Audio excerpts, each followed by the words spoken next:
माथे बिदिया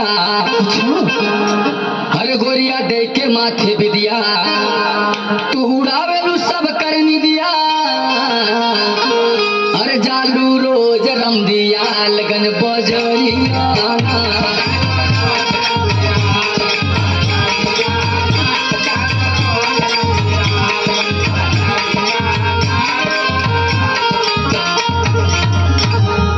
सुना गोरी तू ढेर बोलत हुआ। हर जनवा मारे आँख के कजरा